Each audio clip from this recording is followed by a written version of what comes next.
வணக்கம். இது வானவில் டிவியின் பென்ஸ் 360 வழங்கும் பேசும் நேரம். பேசும் நேரம். Connecting you with medical experts. நம்ம வீட்டு குழந்தைங்க தான் நம்மளோட சொத்து. அப்படிப்பட்ட குழந்தைங்களை பெத்தெடுக்கிற பெண்மணிகளோட தாய்மை காலம் அப்படிங்கிறது ஒரு தவம். அப்படிப்பட்ட தாய்மை காலத்துல அவங்க எந்தெந்த விஷயத்த அணுகணும், எந்தெந்த விஷயத்த தெரிஞ்சுக்கணும், அதை பத்தி இன்னைக்கு நம்ம கூட பேச வந்திருக்காங்க gynaecologist doctor Divya ma'am. Welcome ma'am. First பேபிக்கும் செகண்ட் பேபிக்கும் எவ்வளோ கேப் இருக்கும்? அந்த ஒரு குழந்தை பிறந்ததுக்கு அப்புறம் உமனோட பாடி எப்போ ஸ்டேபிள் ஆகும்? யூஸ்வலாகவே கவர்மெண்ட் ஆஃப் இந்தியா நம்ம என்ன சொல்கிறோம் அப்படின்னா, முதல் குழந்தை பிறந்த உடனே ஏதாவது ஒரு கருத்தடை சாதனை யூஸ் பண்ணுங்க. எய்தர் ஒரு காப்பர்ட்டி இல்லைன்னா ஒரு இன்ஜெக்ஷன். ஏன் சொல்கிறாங்க? ஏன்னா முதல் குழந்தைக்கும் ரெண்டாவது குழந்தைக்கும் நடுவில் ஒரு இடைவெளி விடணும்.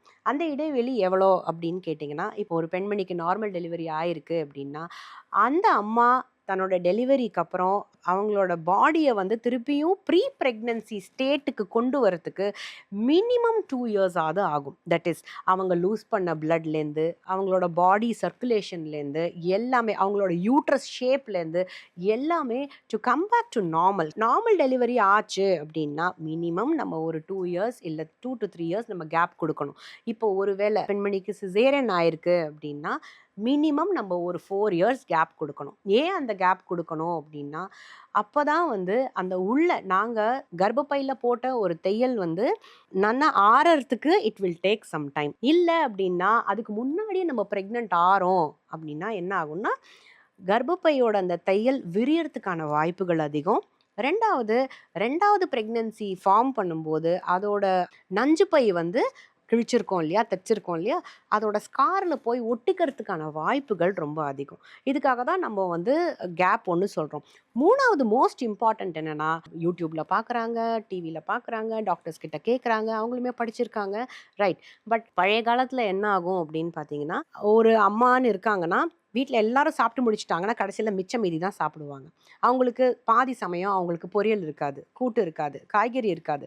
ஸோ அவங்களுக்கு என்ன ஆகும்? அனீமியா ரொம்ப ப்ரிவலண்ட் ஆகிடும். ஸோ அதனால் நம்ம பாடியை திருப்பியும் ரெப்ளினிஷ் ஆல் த சோர்சஸ், நம்மளோட எல்லா நியூட்ரியன்ஸையும் திருப்பி ரீகெயின் பண்ணிக்கிறதுக்கு நம்ம கொஞ்சம் டைம் கொடுக்கணும். So that is also one of the reasons why நம்ம ஒரு கேப் கொடுக்க சொல்கிறோம். Okay ma'am. இப்போ நீங்கள் சொன்னீங்கல்ல மேம், அந்த கர்ப்பப்பை போயிட்டு அந்த ஸ்காரில் ஒட்டிக்கும் அப்படின்ட்டு, அப்படி ஒட்டிக்கிச்சுன்னா என்ன ஆகும் மேம்? அந்த குழந்தை பிறந்ததுக்கு அப்புறமா நம்மளோட நஞ்சு பை தானாக பிரிஞ்சு அழகாக வெளியில் வரும். பட் இந்த கண்டிஷனில் நஞ்சு பை கர்ப்பப்பையை விட்டு பிரியாது. ஸோ அப்படி பிரியாத பட்சத்தில் கர்ப்பப்பையும் சேர்த்து வெளியில் எடுக்கிற கட்டாயத்தில் நாங்கள் இருக்கோம். ஸோ அந்த குழந்தை அந்த மாதிரி ஆச்சு அப்படின்னா அப்போது அவங்களுக்கு நாளை பின்ன இன்னொரு குழந்தை அவங்க வயிற்றுல அவங்க பெற்றுக்க முடியாது. நிறைய பேருக்கு ஃபிசிக்கல் இன்டிமசியாக இருந்ததுக்கப்புறம் பீரியட்ஸும் ஆகாது. அப்புறம் அந்த ப்ரெக்னென்சி கிட்டில் ஃபால்ஸ் இது கொடுக்கும், ஐ மீன் நெகட்டிவாக கொடுக்கும். டியூப்ல தங்கிருச்சு அப்படின்ற மாதிரி சொல்லுவாங்க டாக்டர் கிட்ட போனால். அதை எப்படி தடுக்கிறது ma'am? Tubal pregnancy, otherwise known as ectopic pregnancy. So இந்த டியூபல் ப்ரெக்னன்சியை நம்மளால் தவிர்க்கலாம் முடியாது. ஸோ அது ஏன் நடக்குதுன்னு நம்ம வேணால் தெரிஞ்சுக்கலாம். ஸோ யூஸ்வலாக நீங்கள் பார்த்தீங்கன்னா நமக்கு சின்ன வயசில் ஏதாவது infections, that is pelvic inflammatory disease அப்படின்னு சொல்லுவோம். இன்ஃபெக்ஷன் மாதிரி ஏதாவது வந்தது அப்படின்னா அப்போ அந்த சமயத்தில் டியூப்பில் நிற்கிறதுக்கான வாய்ப்புகள் அதிகம். ரெண்டாவது ஆக்சிடென்டல் ப்ரெக்னன்சி ஆயிருக்கும். இப்போதைக்கு எனக்கு இந்த குழந்தை வேண்டாம், நான் இன்னும் கொஞ்சம் நாள் கழித்து நான் பெற்றுக்கிறேன், எனக்கு இதை அபார்ஷன் பண்ணுங்கன்னு சொல்லிட்டு நிறைய பேர் வருவாங்க. அப்படி இருக்கும்போது நாங்கள் முதல்ல கவுன்சில் பண்ணுவோம். கல்யாணம் பண்ணிக்கிட்டேன், உனக்கு குழந்தை வந்திருக்கு, நீ கண்டினியூ பண்ணுன்னு தான் சொல்லுவோம். But for certain reasons if they want to undergo an abortion, so அப்போ நம்ம டிஎன்சி மாதிரி, தட் இஸ் மயக்கம் கொடுத்து கர்ப்பப்பையை ஃபுல்லாக க்ளீன் பண்ணுறோம் அப்படின்னா அப்போ நமக்கு எக்டோபிக் ப்ரெக்னன்சி ஒரு டியூப்பில் நிற்கிறதுக்கான வாய்ப்புகள் கொஞ்சம் அதிகமாக இருக்குது. மூணாவது நீங்கள் பார்த்தீங்க அப்படின்னா, நம்ம ஏதாவது டியூப்பில் ஏதாவது சர்ஜரி பண்ணியிருக்கோம் அப்படின்னா அப்போ டியூப்பில் நிற்கிறதுக்கான வாய்ப்புகள் அதிகமாக இருக்குது. நாலாவது பார்த்தீங்கன்னா, இப்போது நார்மலாக கன்சீவ் ஆகாமல் நம்ம artificial productive techniques like intra uterine insemination, which means என்ன பண்ணுவாங்கன்னா, அந்த பெண்மணி அந்த 2 கப்புலாலையும் நார்மலாக அவங்களால கன்சீவ் ஆக முடியாத பட்சத்தில் அப்போ என்ன பண்ணுவோம், நம்ம நம்மளோட கணவரோட ஸ்பெர்ம் எடுத்து மனைவியோட கர்ப்பப்பையில் செலுத்திடுவோம். அப்படி செலுத்தும் போது அப்போ என்ன ஆகும், நார்மலாக நம்மளோட ஃபர்டிலைசேஷன், தட் இஸ் குழந்தை உருவாகிறது டியூப்பில் தான் உருவாகும் நம்மளோட குழந்தை. அந்த நார்மலாக அந்த டியூப்பில் உருவாயிட்டு அது அப்படியே அழகாக வந்து கர்ப்பப்பையில் உட்காந்துக்கும்.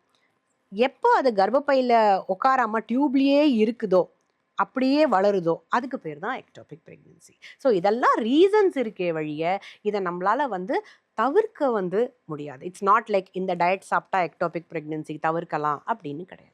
ஸோ இதால ஏதாவது ப்ராப்ளம்ஸ் இருக்கா மேம்? டெஃபினெட்லி. ஸோ இப்போ டியூப்ல வந்து ப்ரெக்னென்சி நிற்குது அப்படின்னா that is not a normal conception. So ஒரு ப்ரெக்னென்சி உருவாகணும், அது நார்மலாக நம்ம ஒரு டெலிவரி பார்க்கணும் அப்படின்னா அது கர்ப்பப்பையில் மட்டும்தான் அது வந்து ப்ரெக்னென்சி வளரணும். டியூப்ல வளருது அப்படின்னா ஸோ அதுக்கான ட்ரீட்மெண்ட் என்ன அப்படின்னு பார்த்தீங்கன்னா அந்த ப்ரெக்னென்சியை நீக்கிறது தான். We have to take it out. டியூப்ல வளர்ந்துக்கிட்டே இருக்கு அப்படின்னா சம்டைம்ஸ் என்ன ஆகும், டியூப் வந்து பர்ஸ்ட் ஆகிடும். அப்போது it is a medical emergency. அப்போ என்ன ஆகும், அந்த பெண்மணி வந்து மயக்கம் போட்டு அப்படியே விழுந்துருவாங்க. அவங்களுக்கு நிறைய பிளட் லாஸ் ஆகும். வயிற்றுக்குள்ளேயே லிட்டர் கணக்கில் பிளட்டு கொட்டி கிடக்கும். ஸோ அப்போ நம்ம ஆப்ரேட் பண்ணி அந்த டியூபை நம்ம கட் பண்ணி எடுத்து அமுச்சு விட்டுறணும். Okay ma'am. இப்போ வந்து நிறைய பேர் வந்து ப்ரெக்னென்ட் ஆனால் வீட்டு வேலை செய்யாதன்னு சொல்கிறாங்க. நிறைய பேர் வந்து ரொம்ப வந்து செய்வாங்க. அது செய்யலாமா வீட்டு வேலை? ஃபஸ்ட்டு 3 மாதம் வந்து கொஞ்சம் அடிக்குவேட் ரெஸ்ட் எடுத்துக்கிறது இஸ் அட்வைசபிள். ஏன்னா நம்ம வந்து நிறைய நம்ம வேலை செய்கிறோம் அப்படின்னா as I told you first 3 மாத ப்ரெக்னென்சியை வந்து சப்போர்ட் பண்ணுறதுங்கிறது நம்மளோட முட்டைப்பை தான். நம்மளோட முட்டைப்பை தான் வந்து ப்ரெக்னென்சியை சப்போர்ட் பண்ணுறது. ஃபஸ்ட்டு 3 மாதத்தில் ரொம்ப ஜாஸ்தி வேலை செய்யாமல், அதுக்காக ஒன்றுமே வேலை செய்யாமல் படுத்துக்கிட்டே இருக்கணும்னு சொல்ல மாட்டேன். அன்லெஸ் அண்ட் அன்டில் உங்கள் டாக்டர் அப்படி சொன்னால் மட்டுமே, பெட் ரெஸ்ட் எடுக்கணும் அப்படின்னு சொன்னால் மட்டுமே நீங்கள் எடுத்தால் போகிறோம். பட் அதர்வைஸ் நீங்கள் நார்மலாக உங்கள் வீட்டு வேலை எல்லாமே செய்யலாம். ரொம்ப ஜாஸ்தி செய்யாமல் கொஞ்சம் அளவோடு வந்து செய்யறது பெட்டர். இப்போது திடீர்னு நான் ப்ரெக்னென்ட் ஆகிட்டேன், இந்த சமயத்தில் நான் வந்து ஜாகிங் போகிறேன், வாக்கிங் போகிறேன், எக்ஸசைஸ் போகிறேன் அப்படின்னு திடீர்னு எதையும் ஆரம்பிக்காதீங்க. இஃப் யூ ஆர் அ ஜாகர், நீங்கள் ஏற்கனவே ஒரு ஜாகராக இருக்கீங்க, ஒரு அத்லெட்டாக இருக்கீங்க அப்படின்னா you can continue doing that. Okay ma'am. இப்போ வந்து எக்ஸசைஸ் ஏதாவது எடுக்கலாமா? ப்ரெக்னென்ட் ஆனதுக்கு அப்புறம் புதுசாக எதனா ஸ்டார்ட் பண்ணலாமா? As I told you pregnant ஆனதுக்கப்புறம் புதுசாக எதையும் வெஞ்சர் பண்ணுறது இஸ் நாட் அட்வைசபிள். ஸோ நீங்கள் ஏற்கனவே பண்ணுறீங்க, ஏற்கனவே நீங்கள் ஒரு அத்லெட், ஏற்கனவே நீங்கள் ஒரு ஸ்விம்மர், நீங்கள் வந்து ஒரு ஜாகர், ஒரு மேரத்தான் ரன்னர் ஏதோ ஒன்று இருக்கீங்க அப்படின்னா you can definitely do that. But அதோட மேக்னிடியூட் கொஞ்சம் கம்மியாக இருக்கணும், சிவியரிட்டி லெவல் கொஞ்சம் கம்மியாக இருக்கணும். கொஞ்சம் ரொம்ப சிவியராக பண்ணாமல் கொஞ்சம் மிதமாக பண்ணிக்கலாம்.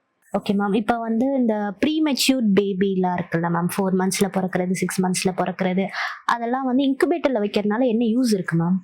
அதை இன்குபேட்டரில் ஏன் வைக்கிறோம் அப்படின்னா வயிற்றில் இருக்கக்கூடிய அந்த அட்மாஸ்ஃபியர் அந்த இன்குபேட்டர் தருது. That is one. ரெண்டாவது வந்து குழந்தை வந்து 9 மாதம் வயிற்றுக்குள்ளே இருந்தால் மட்டுமே தான் அது வெளியில் வந்ததுக்கப்புறம் தானாக சுவாசிக்கிறதோ, இல்லை தானாக தாய்ப்பாலை சப்புறதோ, இல்லை தானாக வந்து மூச்சு விடுறதோ அதுக்கான தன்மையெல்லாம் அந்த குழந்தைக்கு வளரும். பட் இப்போ நீங்கள் சொன்ன மாதிரி ஒரு 28 வாரத்துலேயோ இல்லை 30 வாரத்துலேயோ அந்த குழந்தை ஏதோ ஒரு ரீசனுக்காக பிறக்குது அப்படின்னா அப்போ அந்த குழந்தைக்கு தானாக மூச்சு விடுறதுக்கான தன்மை வந்து இருக்காது.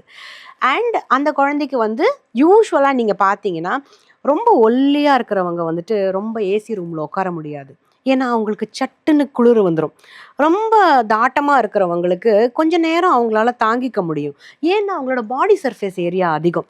அதே மாதிரி ஒரு ப்ரீமெச்சூர் பேபிக்கு பாடி surface area is very small. அதே ஒரு நார்மல் பேபிக்கு நீங்கள் பார்த்தீங்கன்னா பாடி சர்ஃபேஸ் ஏரியா வந்து கொஞ்சம் பெட்டராக இருக்கும். ஸோ அந்த குழந்தைக்கு வந்து கோல்டுமே அதால் வந்துட்டு தாங்கிக்க முடியாது. பேர் வார்மர் சொல்லுவோம்.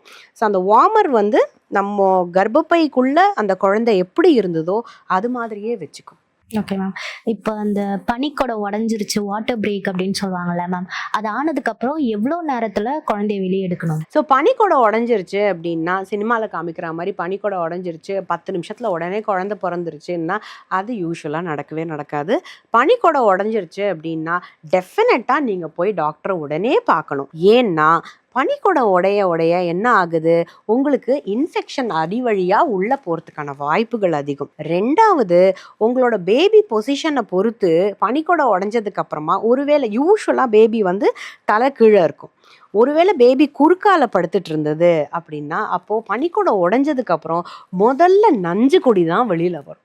நஞ்சு கொடி வெளியில் வந்துருச்சு அப்படின்னா அப்போ அந்த குழந்தைய நம்மளால், நீங்கள் டயத்துக்கு போகலைன்னா அந்த குழந்தைய எங்களால் டாக்டர்ஸால் காப்பாற்றவே முடியாது.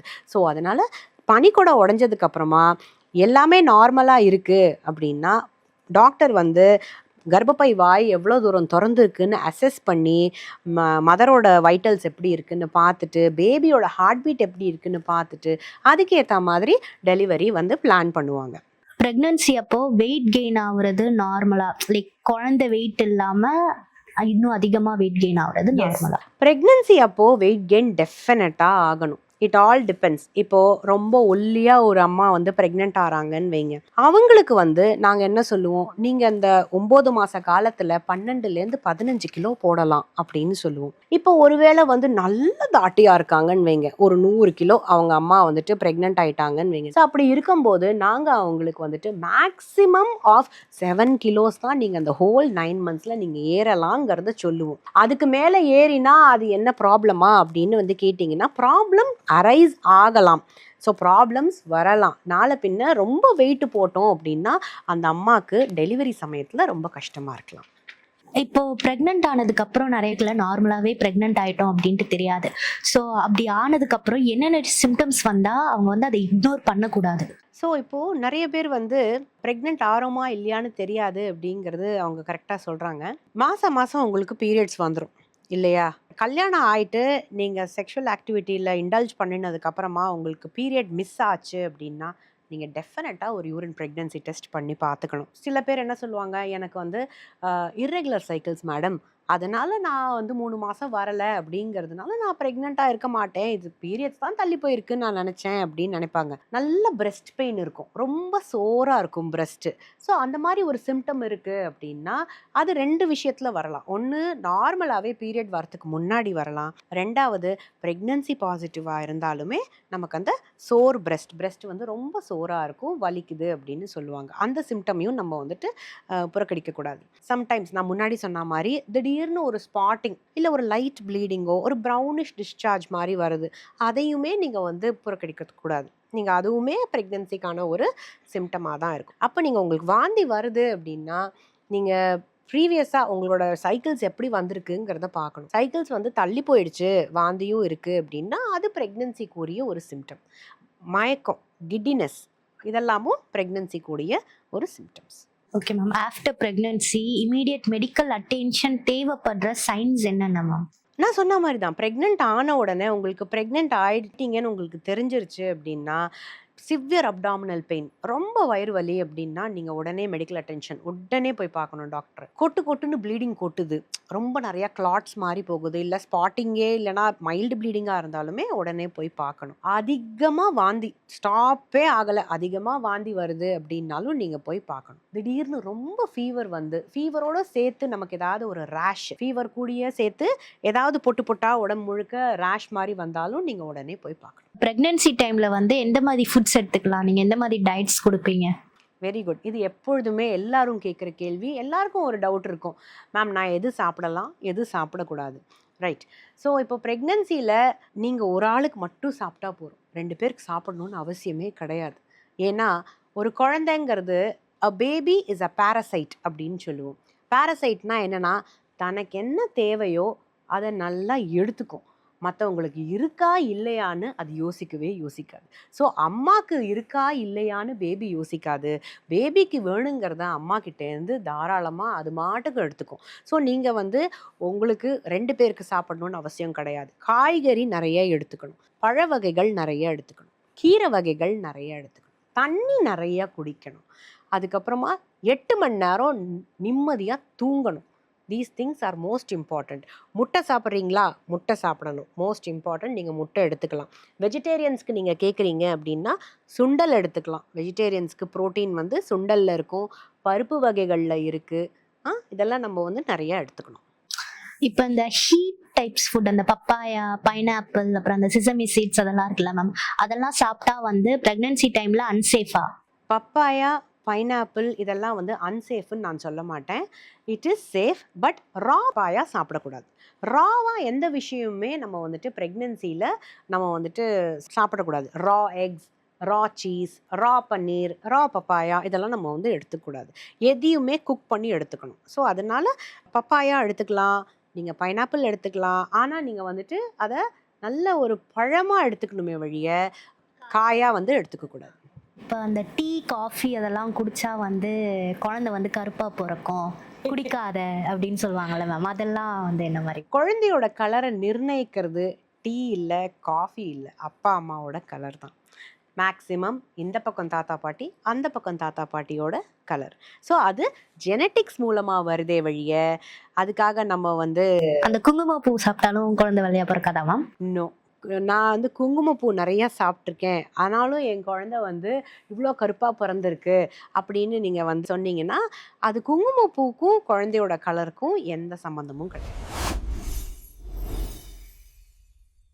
ஃபங்க்ஷனுக்கு போகாதீங்க, பார்ட்டிக்கு போகாதீங்கன்னு சொல்கிறாங்க.